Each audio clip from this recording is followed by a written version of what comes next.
working hand tools, and I'm not against or opposed to power tools. I have a lot of them and they certainly have their place, but when doing woodworking, just smaller simple projects, there is such a beauty in just using traditional hand tools, hand saws, hand planes, chisels, drilling with brace and bit. The beauty is, for one, the safety of it. For two, is almost the peace and enjoyment. I have a table saw sitting over here, and to fire that up, you need a lot of PPE, a lot of personal protective equipment. It's just loud and obnoxious and it's throwing dust everywhere, as opposed to just nice, quiet woodworking where you don't need any PPE really, and you can just enjoy your experience. Woodworking with hand tools only is also great for kids, where often you can't get a little kid running a table saw or a bandsaw or anything like that. You can give them a little block plane or a spoke shave. Even if you think they're responsible enough, they could even use a small chisel or something like that. Can't do that the same with power tools. So I've done a lot of collecting and restoring of old hand tools as well, and I've just got a big love for them. So if this is your first time tuning into the show, you'll see some of my collection here today. Before we get started here, we're going to be working on this timber frame workbench. If you've been watching past seasons, you would have seen us build this workbench, and this was a big project I took on with only hand tools, 5x5 timber frame legs, and I say it all the time, it is the best tool I have in the shop here, because a well-designed workbench built custom for you with some thought put into it absolutely is a tool. So first off, you can see that it's a freestanding bench, so we can walk right around it, which allows us to utilize the entirety of our bench.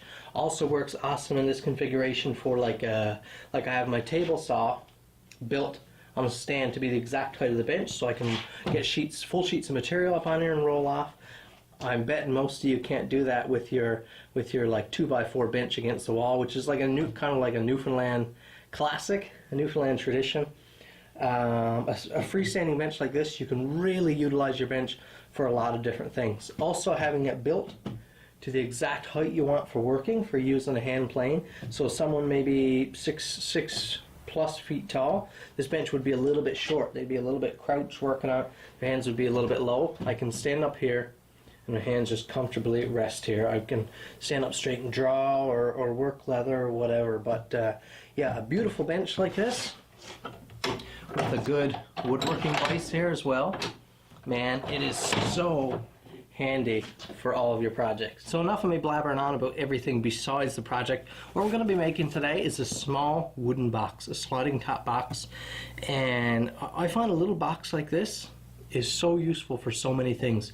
Storage in the garage, a nice little jewelry box in the house, a little box for your kid to put their some toys in, or you can upscale it so many different sizes and make or do the exact same things.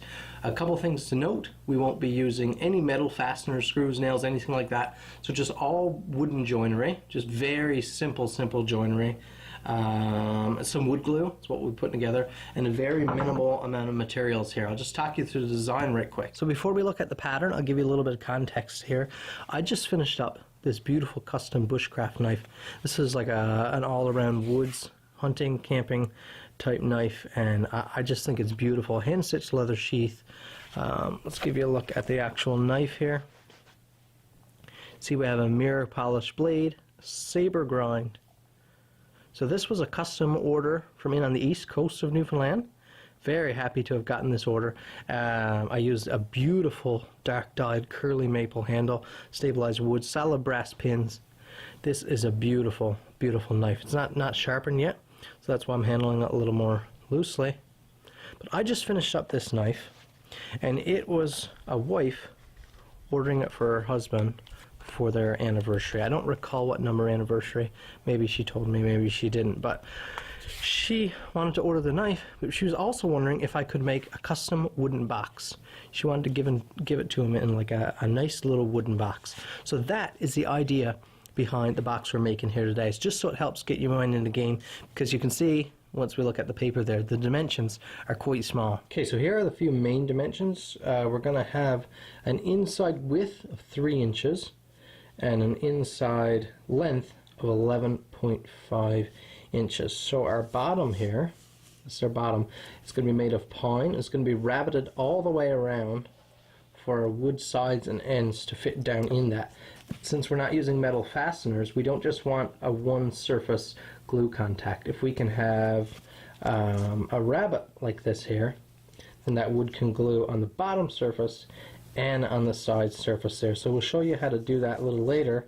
And we're going to have a couple small sides, pine end, and I'm hoping to use cherry here for this side. This is going to be a sliding lid box, which is, in my opinion, the easiest. If you're not trying to use or purchase any metal fasteners or anything like that, then a sliding lid is a really, really great idea. So I believe I just changed my mind. I'm going to use all pine for it instead, since I have a lot more pine material, and I have this beautiful clear piece here to use. So what I'm going to do is just start marking out a few dimensions now, rough dimensions. We're not ripping this down on the table saw, we have to cut it out by hand. So always give yourself a little extra material when you're working with hand tools like that. So our sides are going to be 2.5 inches deep, that's our sides. So I'm going to give 2 5/8. Now that I have a few lines marked out, I can make use of that beautiful bench, that nice hefty weight, and the bench vise to cut my piece here.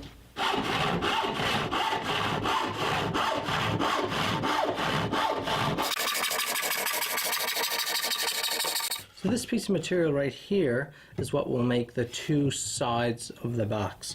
Now for the sides and the ends, I don't want it to be too big and chunky, because I don't like that look, that big, thick, chunky, full dimension material. It just looks like someone didn't quite try hard enough.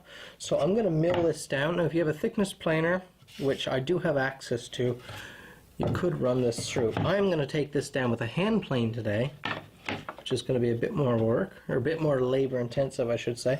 Shouldn't take too long, but here's where a good bench can really be an asset to you. So my bench is full of dog holes here. They're called dog holes. This is not my design, but they run directly down from the vise. So they're in groups of 2 here. And what you can do is, a proper woodworking vise like this has a steel dog, that's what it's called here, that raises up. Now with a small piece like this, I need to use a little bridge between the bench dogs down here, but I can clamp this piece in lengthways on my bench, and it's still supported by the bench. So for planing here, this is how you want to do it. And you want a piece here that's lower than your material, so you can plane right off the end. You're not bumping your plane into anything. Same goes back here.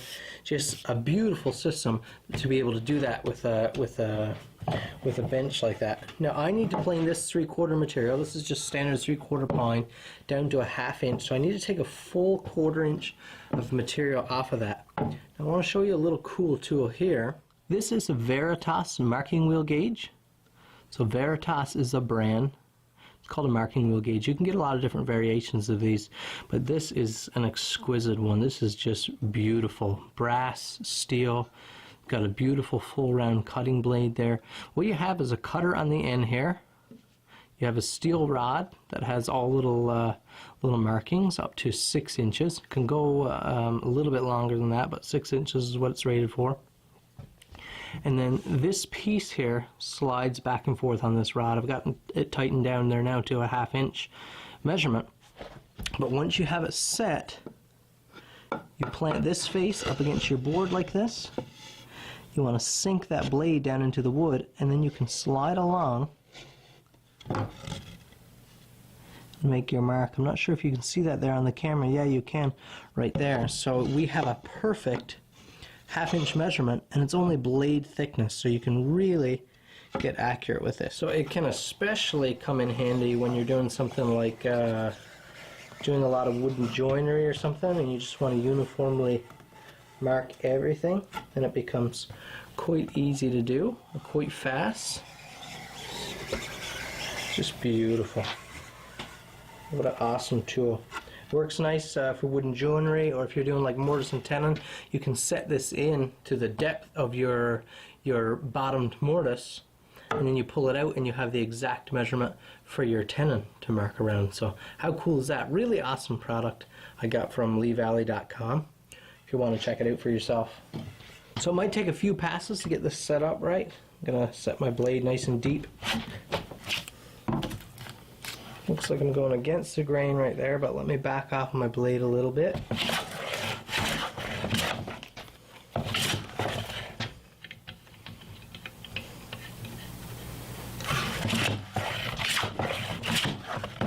This is a number 5 jack plane.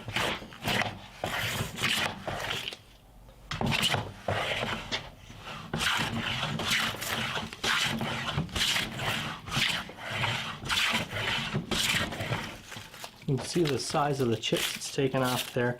Nice and thick. This shouldn't take too long at all.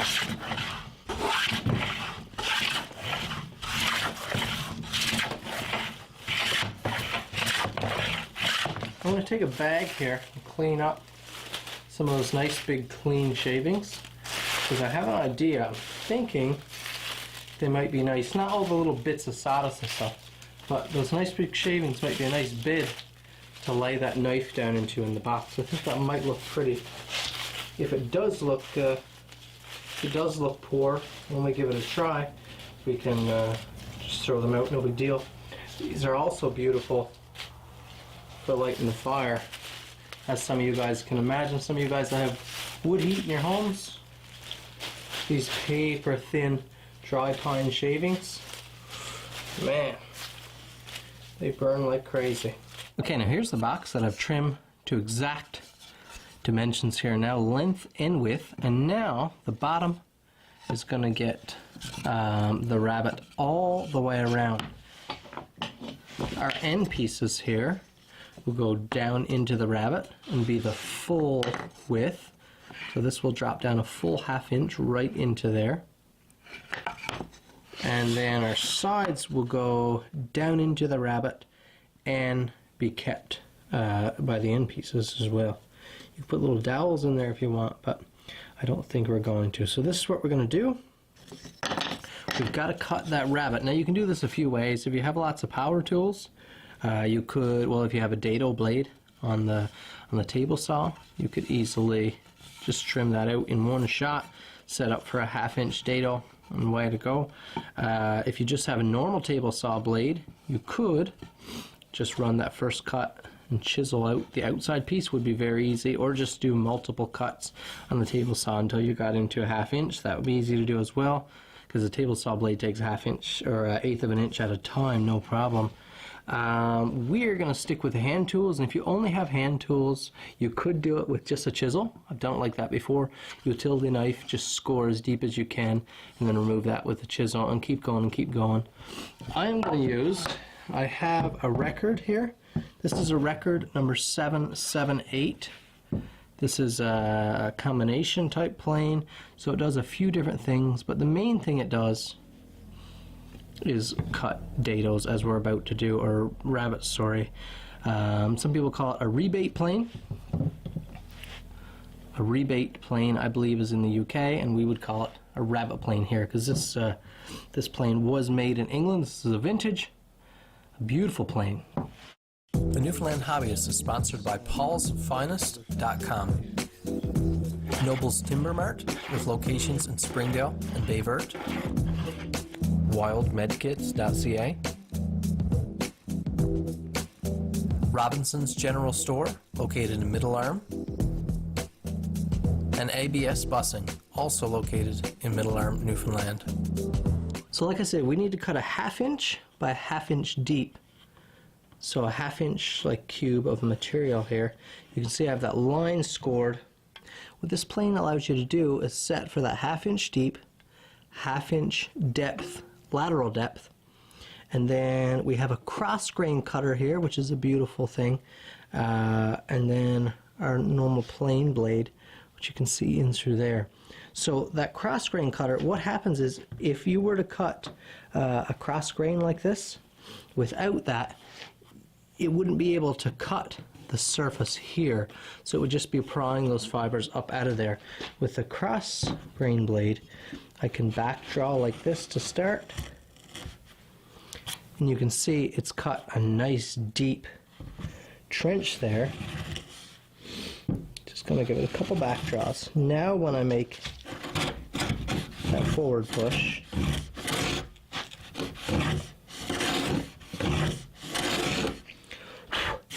it can cut away that material, as you can see there. And I can just throw that material out of there with each stroke. It'll just keep cutting. Okay, now our bottom is completely done. You see that we have that beautiful rabbet all the way around there with just roughly 1/4 to 3/8 of an inch lip left on there.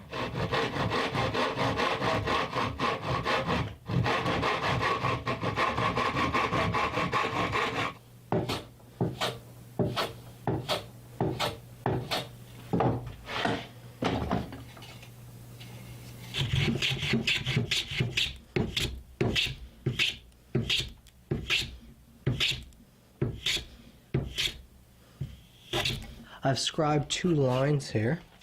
All we need to do is keep this plane inside these lines, which gets a little easier after your first few cuts because you have a sidewall. But these first few cuts can be a little bit tricky.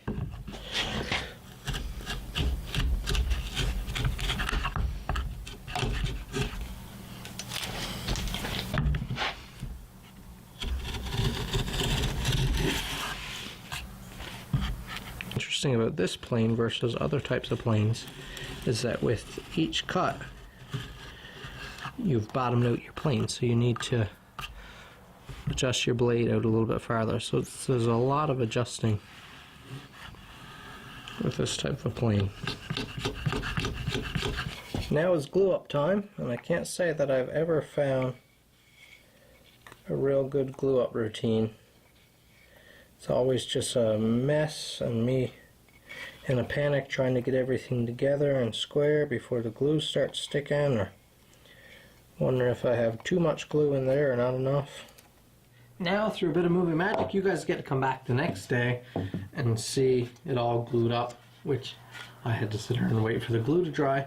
Now, we do have some overhanging pieces. Everything wasn't cut just perfect.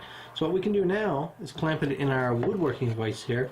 Just take the plane and plane all the surfaces down together. So if you have 2 surfaces stuck together like this and there's a little overhang, you just plane everything down nice and flat. And if anything's a little bit out of square or something like that, this is a time to correct that as well. So you can kind of manipulate everything a little bit and tailor it just like you want. So we're going to do that first before we get to making that sliding top.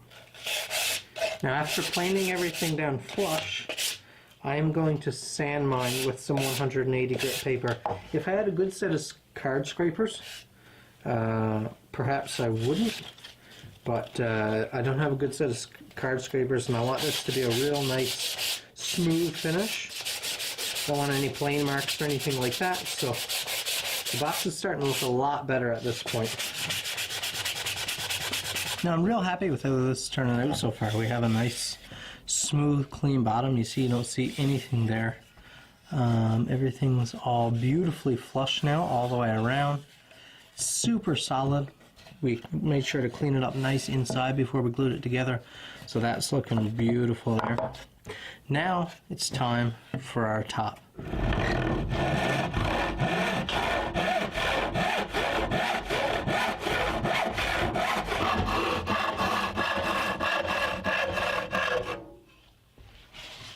So now I can mark this down to 5/16, and I want to mill this material off to this line. If we do that all the way around, then it shouldn't be too hard to get a nice, to make sure we're nice and level and everything is come down uniformly. Now, with hand tool woodworking, it's all about trying to figure out how to do a job most efficiently, because you don't have those rip and fast power tools. My mind is wondering, since we have more waste material to be removed than we have material to be left, I'm wondering if I can actually rip off most of that with a saw. Wouldn't that be nice? And then just have to plane a little bit down. So I've got lots of leeway here. I can even stay a 1/16 to an 1/8 of an inch away from my line. Just give it a try.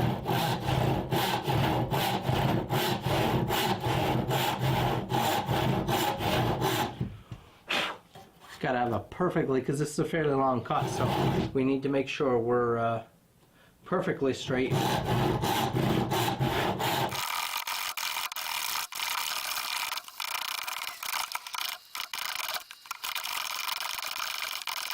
Okay, now for fitting this top, I have most of it done, so I milled it down to close to the thickness we wanted, and then I had to start taking out the sides, or taking in the sides, sorry. So you need to have a perfect flush back face here for testing, and then it's just a matter of keep milling with a hand plane, little bit by little bit, until you get the fit you want. So right now, you can see we have, it squeezes all the way in, tons of friction, it'll never come out, but we have a nice, perfect line here.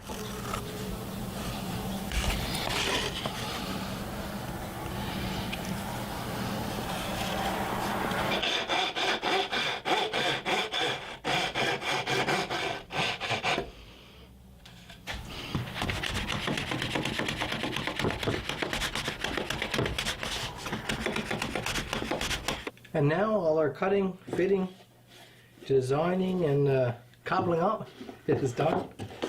And hopefully you have a box that you're happy with. I'm pretty happy with this one. There are a few things I'd change, probably in the future. But now we're at my favorite part, which is adding a little bit of oil to the project. And that really makes the wood kind of come alive a little bit, look a little more rich. Woodworking is a hobby that I really enjoy, and I've been dabbling in it since I was just a little kid up in Pop's garage, and he used to let me play around on the scroll saw or with a hammer and nails and that type of thing. I've come a little way since then, not too far, but it's definitely something I enjoy. Every time I get to woodwork, it's always a treat. And to woodworking like this is such a relaxing hobby, and it's something you don't need a lot of space or money to do. Materials are cheap, a piece of pine is so cheap, and you can build so much with it and just really kind of have fun with it. And it's definitely a beautiful hobby to get into. My skills, like I said, aren't top-notch, and I haven't been woodworking for a little while, so I even found myself a little bit rusty at this project. That's kind of what happens though with your hobbies sometimes, is you move on to new hobbies, or you push some aside because you're busy and you lose a few skills, but that's okay. They can always come back with a little effort. That is it for another project, our handcrafted pine box that's going to store this custom knife. I really hope that the owner, customer here, is happy. I know I'm happy with the results. To me it looks really beautiful, elegant. The box is nice and simple, so it doesn't overpower the knife. The knife is still the star of this project. I'm really happy with it. I hope you guys learned something in this project. Like I said, this is a small little box, but you can build this exact same box, this exact same design, and scale it up however big you want it. This would be beautiful for tool storage. I've built a couple of these now to store some of my combination planes that are really odd shapes, so they need kind of their own storage place. This is great for that type of thing, or like I said, to make a jewelry box or something. I hope you learned something. I hope you learn that this can be done, projects like this, with very minimal tooling. Even some of the tools that I use here, like the router plane and some of the specialty tools, I use them more for fun. I didn't need to use them. I gave you ways that you could have got around it, did the same work with cheaper and more basic tools. So I hope you pulled that from this video. At minimum, I hope you were entertained. Thank you guys for watching. I want to give a huge shout out to my sponsors. If you guys can, go ahead and support my sponsors. They really help me produce this show. That's it for this week. Make sure you tune in to the next episode of the Newfoundland Hobbyist.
following program